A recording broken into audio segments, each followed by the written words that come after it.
오늘의 해외 주요 뉴스를 최인옥 기자가 전해드립니다. 구티비 월드와이드입니다. 최근 일부 해외 언론들이 유전학 연구로 구약 성서의 오류를 발견했다고 보도해 논란이 일고 있습니다. 인디펜던트와 텔레그라프, 데일리메일 등 8개 해외 언론들은 미국 유전학 학회지에 발표된 자료를 근거로 성경에 오류가 있다고 지적했습니다. 고고학자들은 레바논 시돈시에서 발견한 3,700년 전 화석과 레바논 사람 99명의 유전자를 해독해 레바논 혈통의 90% 이상이 가나안인이란 연구 결과를 발표했습니다. 이에 대해 신학 전문가들은 성경은 가나안인이 멸망하지 않았다고 말한다며 이번 DNA 발견이 성경의 주장을 오히려 확증했다고 주장했습니다. 스웨덴이 시리아와 이라크에서 활동한 IS 테러리스트에게 새로운 신분을 부여하고 있다는 소식이 전해졌습니다. 일각에선 이 같은 조치는 IS에서 활동한 사람들이 스웨덴에 돌아와 일자리를 구하는 데 어려움을 겪고 있자 스웨덴 정부가 도움을 주는 것으로 풀이됩니다. 스웨덴 문화민주주의 장관 앨리스는 급진적 이슬람 단체를 도와 함께 싸우는 스웨덴 사람들은 환영받으며 사회로 복귀해야 한다고 말하면서 앞으로 100여 명의 스웨덴 IS 테러리스트들이 새로운 신분을 부여받을 것을 시사했습니다.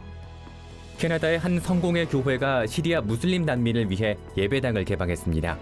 세인트 요한 성공회 교회는 지역의 이슬람 신자들에게 교회를 모스크 사원처럼 꾸미고 예배할 수 있게 허락했습니다. 교회가 무슬림 신자들에게 예배당을 내어준 것은 2016년 9월 연중 행사에 시리아 난민을 초대하면서 시작됐습니다. 시리아 난민들은 각기 다른 곳에서 임대료를 내며 신앙생활을 이어가고 있었는데요. 이 사연을 접한 앤드류 윌슨 목사는 작은 공간이지만 교회 한 공간을 빌려주기로 결심했습니다. 앤드류 윌슨 목사는 사람들이 이 이야기를 들으면 비웃겠지만 한편으론 이슬람 신자들의 믿음을 배워야 한다고 말했습니다. 트랜스젠더로 살다가 주님을 만난 후 자신의 원래 모습으로 돌아간 남성이 있어 화제입니다.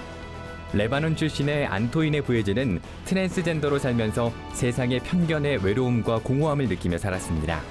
자신의 정체성을 찾고 싶어 여러 노력을 했지만 끝내 찾을 수 없었는데요. 완벽한 여성으로 살고자 결심한 안토이네는 돈과 명성까지 얻었습니다. 하지만 여전히 내면은 공허했습니다. 그러던 중 한 친구가 안토이네에게 복음을 전하며 하나님의 사랑을 전했고 안토이네는 그동안 살았던 모든 세월이 사탄과 어울려 하나님의 뜻을 대적한 것임을 깨달았습니다. 하나님의 진리를 발견한 안토이네는 잃었던 남성성을 다시 회복하고 자신의 SNS에 하나님 한 분만이 마음에 있는 공허함과 간절함을 채울 수 있다고 고백했습니다. 백인보다 흑인이 성경 묵상을 더 많이 하는 것으로 나타났습니다. 아메리칸 바이블 소사이어티가 미국 성인 남녀 2,053명을 대상으로 설문조사를 진행한 결과 흑인이 백인보다 성경 묵상에 적극적인 것으로 나타났습니다. 흑인의 71%는 일주일에 5번 이상 성경 묵상을 하는 반면 백인은 이보다 낮은 58%를 기록했습니다.